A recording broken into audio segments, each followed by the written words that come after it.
Hi, Johnny. Oh, I was clearing my throat. Okay. Are you ready now? Okay. Hi, Johnny. Hi, Jess. How you doing? Good. How are you? I'm doing great today, I think. Good. It's been a while, more than a while. It has. I don't think we've put out an episode in about a month or so, but it's been a busy month. Or Yes. longer. It feels like longer. Might have been a month and a half, 2 months. Maybe. I don't Who's know. counting? You're not counting, are you? You're not judging either, right? So I'm going to put you on the spot Okay. and ask you a struggle, strive, or thrive in true struggle bus fashion. Okay. Well,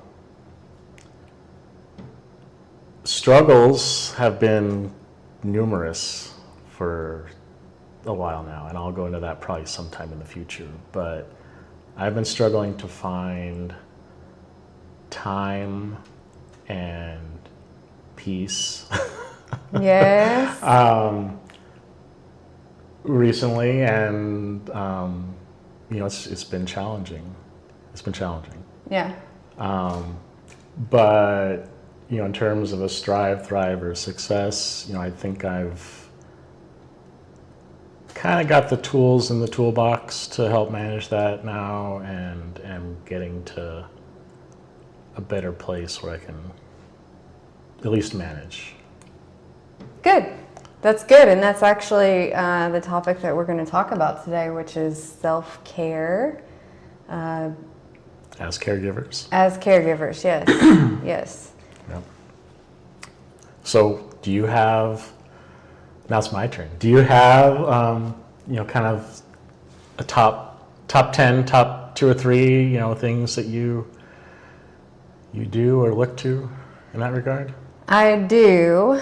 So I think, first of all, I want to kind of define self-care within the context of building a life that supports self-care.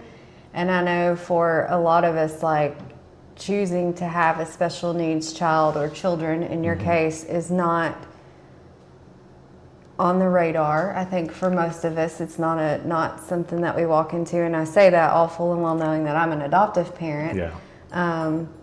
But there's no way I could have known. But I do think that I've been able to build and cultivate a life that supports as much self-care as I can get in the ways that I need it. There's always room for improvement. There's always room for, to either take more time or to navigate the daily basis in such a way that supports me putting my own oxygen mask on first. But with that said, my top 3 things are some type of exercise. Most often lately that's been walking, and walking has been very therapeutic, or even just doing like 5 or 10 minutes of yoga at home. Not necessarily the focusing on the breath work part of yoga, which is what yoga is designed for, but I think even just moving, stretching. Yeah. Not letting my physical activity be chasing around a rambunctious toddler. Or cleaning up after him. Or cleaning up after him. Or the dog, which I may talk a little bit more about later too.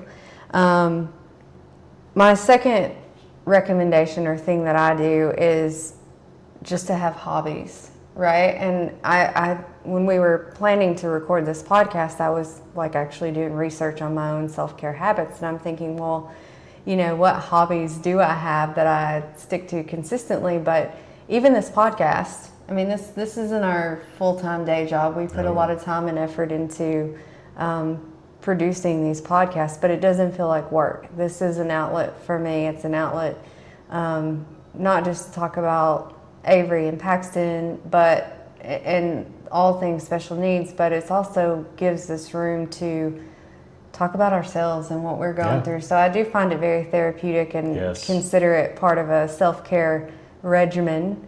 And the third thing is medicinal or pharmaceutical, and that's that I do ketamine therapy in microdosing. And now it's primarily for treatment-resistant depression, but it has the added benefit of reducing anxiety, Of course, when used properly and under the care of a provider, this is a prescribed medication for me. Yeah. But how about you?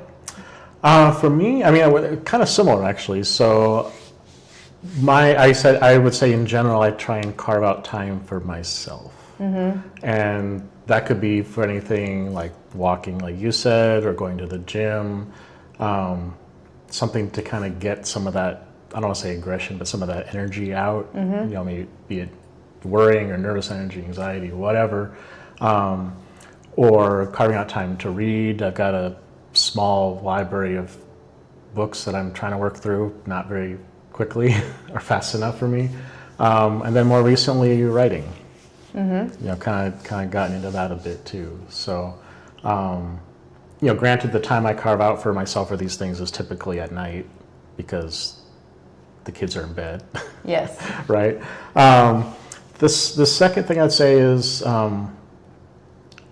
you know, having a community or your people around you is a form of self-care for me. You know, having people that I can have conversations with that aren't related to Blippi and French fries, Yes. you know, or people I can go ask for help or advice or, you know, some sort of school situation or medical situation or whatever.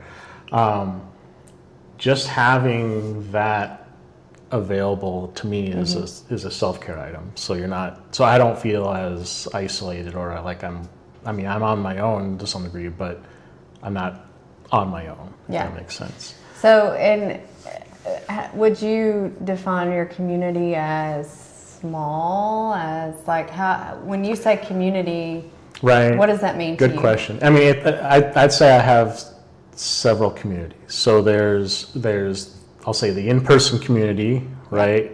That's me. In case you were wondering, that's me. We are in person, yes. There's the in-person community. There's I'll call it the extended in-person community. So we had our summer family meetup, you know, over the summer. Met some great families and parents and caregivers there that, you know, we are still in touch with. You know, so that's fantastic. And then there's the virtual community, you know, be it, you know, through the podcast or the Facebook group and page, you know, those things all, to me, fall into that community umbrella, and I tap into all of them. Yes. Right. And then the last thing I'd say for me for self-care is it's not really a self-care thing. It's more of a mindset that helps me with self-care, and that is, you know, don't let better get in the way of good enough.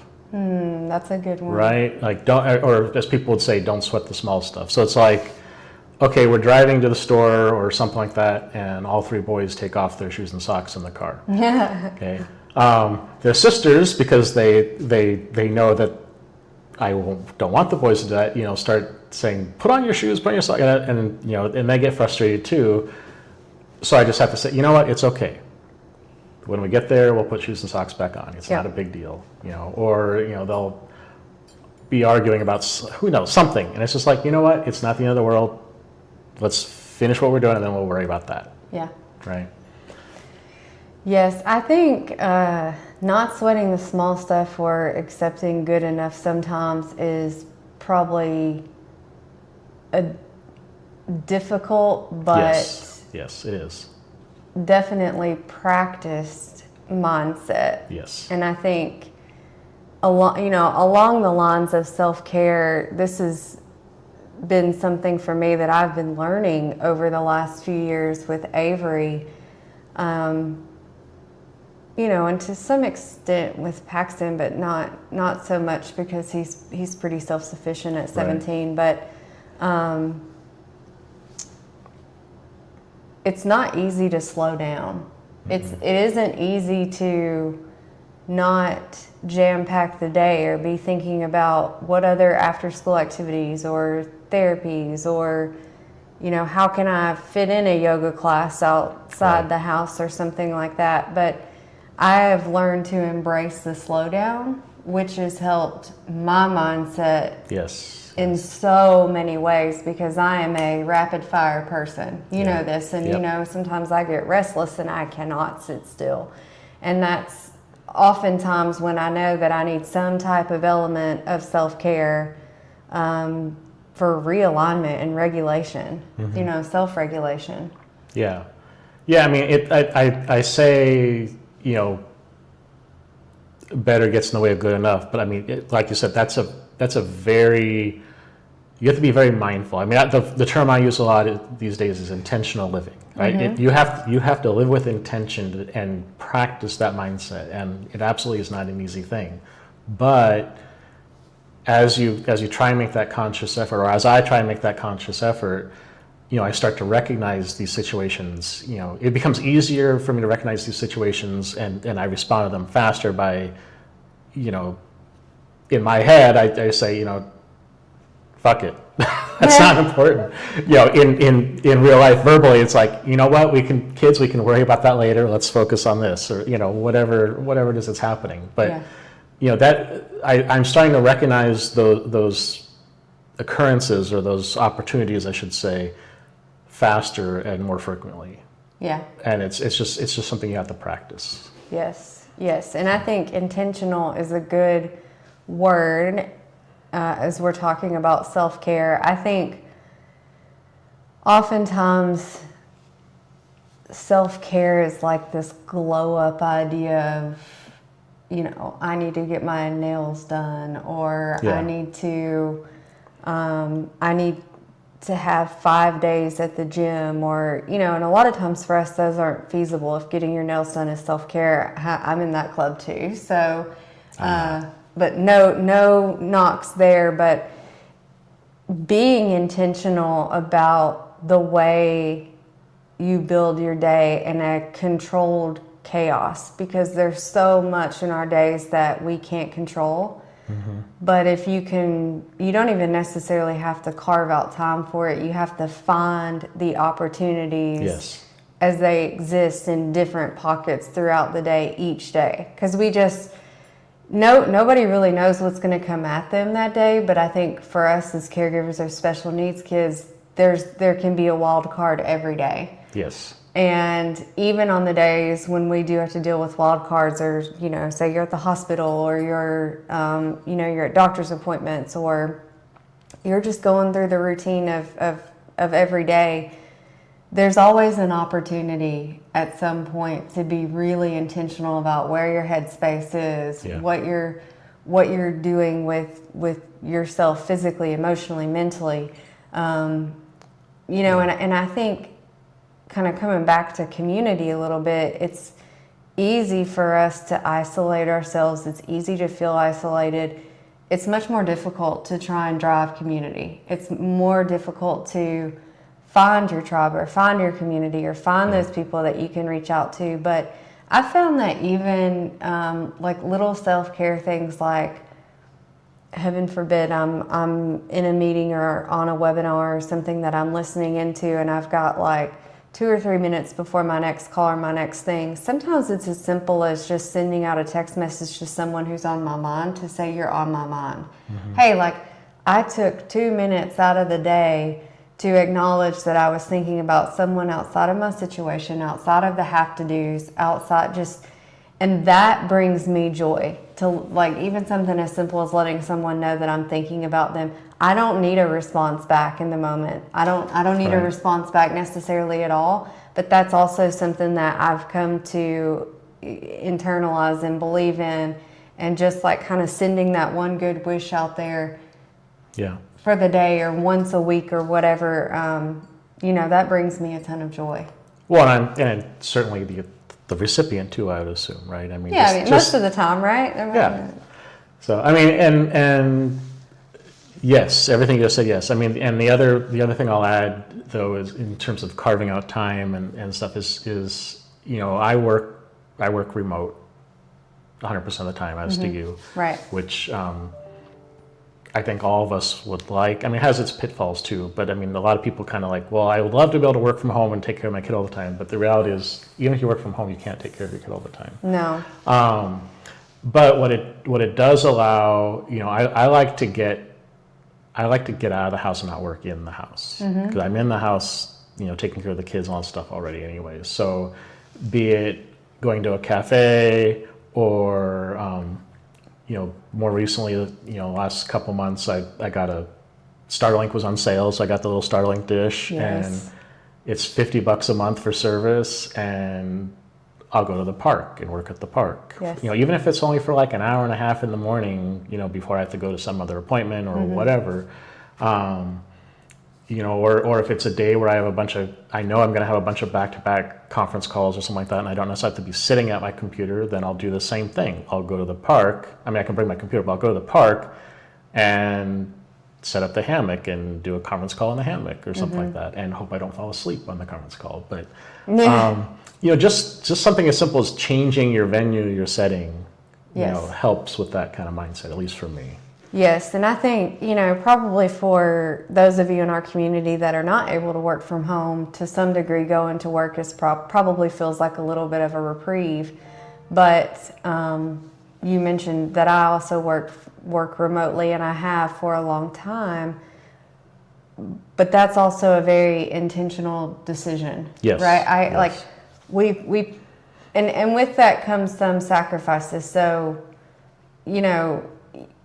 yes, I'm willing to sacrifice some of the professional development that comes along with being in an office. To what degree? That's probably unfolding, as life goes on. Yeah.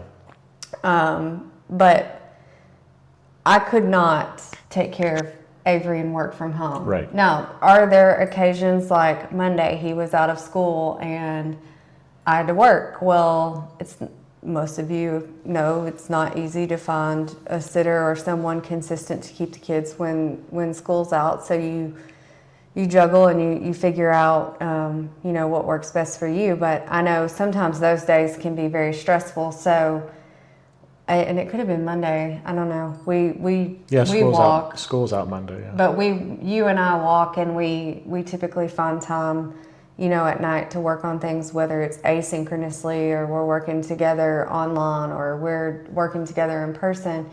And on days like Monday, it's uber important, I think, to find those pockets, even more so because I'm already multitasking just as a byproduct of Avery being out of school. Right.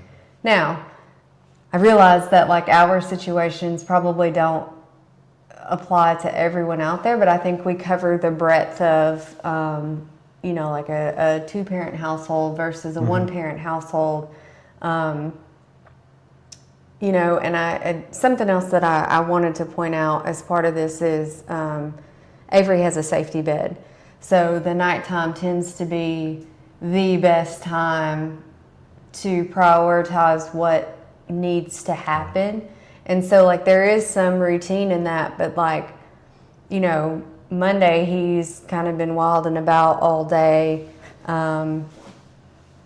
He occasionally sleeps with me, but for the most part sleeps in his safety bed. And that time that I get to put him to bed, do our nighttime routine, I turn his music on and stuff for him, and then zip him up, and he's gotten accustomed to that. So I know I have a few minutes that I can either figure out what needs to happen next, or I can just stop for a few minutes. Yeah. And, figure out do I need the downtime, or do I want to watch a movie with Paxton, or that's really difficult for me because I'm not a sit down and watch television kind of girl. Yes. But when there's another person who needs time and attention, and he's also kind of become accustomed to, that's when we can have that time. Yeah. Sorry. And all that was for the safety bed, actually, because I know that's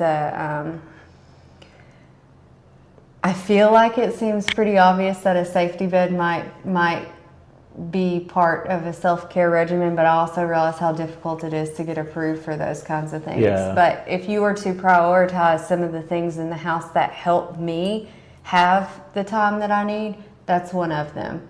Yeah. Because there's even times when he just needs like a full time out, and or he's reset the system, or he's just, right? He's really tired, and I can either put some toys in there for 15 minutes, or I can give him an iPad for 15 minutes or 30 minutes, and it can just be like some downtime, as if he were like taking a nap at school. So during that time frame, he has quiet time or downtime, and I also get that. Yeah, I mean, and as you said, safety beds are costly or hard to get approved. But I mean, my version of that is the boys, have their own rooms, and it's just the simple bedroom or bathroom door handle, right? That locks, but they're all backwards, so I can lock them from the outside. Yes. And it's not I think we've talked about this a while back, but it's not to like imprison them or it's not for punishment. We don't use any of these things for punishment. The boys do not get sent to their room for timeout or punishment. It's ever. A positive experience. Like going into the safety bed is a positive experience. Going to the bedroom, which timeout wouldn't work for us anyway. So this is essentially our version of giving them a self-regulating environment when needed. But most of the time it's at night. And so they're contained, so that if I'm asleep or something, they're not going into the kitchen and getting knives in the middle of the night, or whatever it is, right? Or wandering outside the house if they can get out. Yeah, we did talk about that too. Eli learned how to open his bedroom windows and was in the backyard for like a week straight in the morning when it was time for school. That was not fun. So on a completely different note, but related to self-care, the other thing, and Johnny may argue because he knows her, but Keeley is our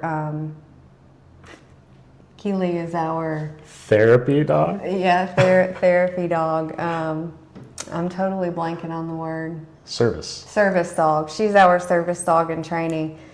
But I have found that even though it's like additional mess to clean up sometimes, and she's a puppy, she's 7 months old, so she's 100% chewing on everything. Having a dog and having to take her out or to take her to the dog park or just to sit there and that I'm petting or I'm reading a book and I'm like hanging out with her, she is 1,000% self-care for me. And when it comes to like her, the absence of not having a dog at home is depressing to me. So, I think she's even a tremendous self-care tool in our house. Yeah, I mean, we have Lucy, who's a smaller version, much smaller version of Keeley. Who's much older and much more well-behaved. Not that much older, right? I don't know. Anyway, but I will take the more well-behaved part, yes. But Keeley will get there. And I mean, as much as, I'm enjoying, time with Lucy more and more these days, most of the kids do. I'm trying to get Eric and Eli. Well, Eric's okay, but I'm trying to get Eli to spend time with Lucy, because I think that'd be good for him and his kind of self-regulation too. But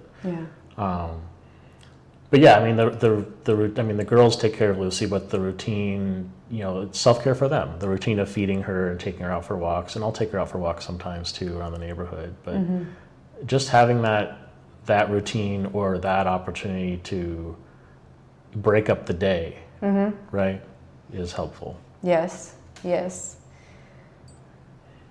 So what else are you thinking of for self-care? Or what do you want to say about it? I feel like it's such a cliche term. When I said, hey, let's talk about self-care, I was kind of like, oh shit, are we really going to do that? Is that really where we want to go? We're going to talk about yogas and smoothies. Yeah, yoga smoothies, getting our nails done and, taking time away. But in all seriousness, being intentional about how you can incorporate those measures in your day, like there's always an opportunity. You just have to be open to finding it. I know one of the other things that I do that I would consider as self-care is like the ambience in the house, right? So there's times when Avery's going nuts and Keeley's feeding off of Avery's energy and she's going nuts and Paxton's like, oh my God, what is this life? And so like turning the lights down low, finding some kind of music that is more calming, or that we can dance to, or we can, you know what I mean? Like Right. those kinds of things inside the house, like they make a tremendous difference. Like even just by lowering the lights, turning off the TV and electronics, and kind of putting things up, it sets the mood, right? So Yeah. I think, and we're especially intentional about that at night and around dinner time and stuff. When we're cooking, we may have music going, but there's a difference in the tempo, right? I'm not playing EDM or dance music when I want Avery to calm down, but I do use music as a tool for self-care for me, and, you know, in For teaching him. the kids. Yeah. I mean, and the other thing I'll add, since you're asking, like, what else, but, you know, I think when we, especially as parents or caregivers, hear the term self-care, as we've kind of been talking about it, we think of it as time for ourselves or to ourselves. But for me, that's not always the case. Right. Anyone who follows me on Facebook knows that, you know, I'll take all 5 kids to Costco and H-E-B and Lowe's, sometimes all on the same day, and, you know, it's crazy, but it's fun.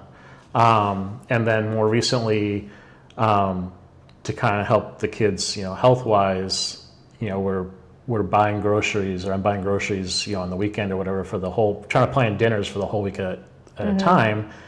And then the girls and I will set up our menu, say, okay, what do you want this night? What do you want that night? We'll go buy all the stuff. And then, you know, the girls and I cook it together or prep it together each night. So that's kind of, you know, I enjoy that time with them. It gives me time with them. It sets up a routine for me and them too. So it's like the girls now know, like, what to expect. It's like, oh, okay, well, Dad's gonna be done working at this time, and now we're gonna do this. And, you know, they're getting to the point where they're starting some of the prep before I'm even done with work or ready to start cooking and stuff like that. So I mean, they're learning life skills, and you know, it's a win all the way around. Yeah, I think so. I think it's great. And I love seeing your post on Facebook about Thank you. what you're cooking. Or I just get inspiration for what we might have you're for gonna dinner. cook? Okay, yes. There you go. Yes. Well, maybe we have to come up with a cookbook or something. Oh, that's an idea. Well, in other news, because I think that kind of concludes the self-care portion of what we wanted to talk about, do we have any updates or anything that we want to share? Yeah, well, I mean, I think there's at least 2. I'll start with one. I'll guess what the other one is. Go for it. I'm curious. Okay, so Struggle Bus Family, you know, is a podcast and a community and all those sorts of things. We're in the process of trying to convert it into a nonprofit. Yes. You know, I think we're still trying to finalize what that means and kind of tweak our mission and values to align with that. But it just seemed like the right thing to do. I think so. So, you know, I don't know what will change, you know, in that regard, but that's kind of the path we're going down. So. And. Well, you take the end. We're officially. Struggle Bus Family is officially trademarked. Oh. That's a big That's the one. other one. Yes, that's true. Yep. It only took 8 or 9 months. Yeah. Well worth it though. Yeah.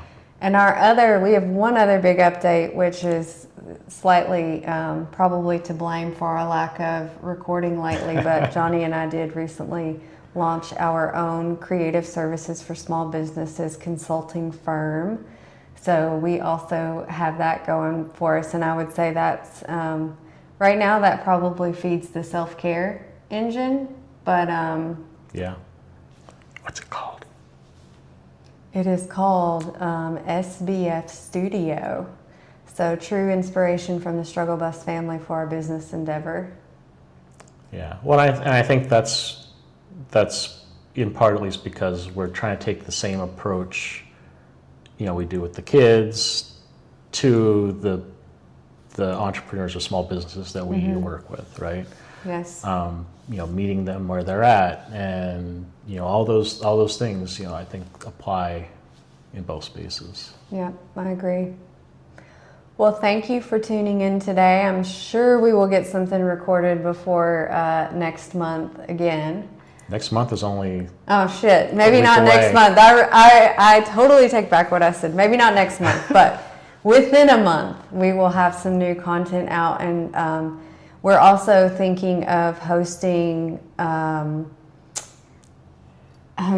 a support group meeting through our Facebook community, so stay tuned for more details on that.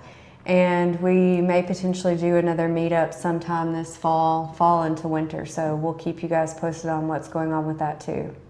That'd be awesome. And that's a wrap. See y'all next time. See you next time.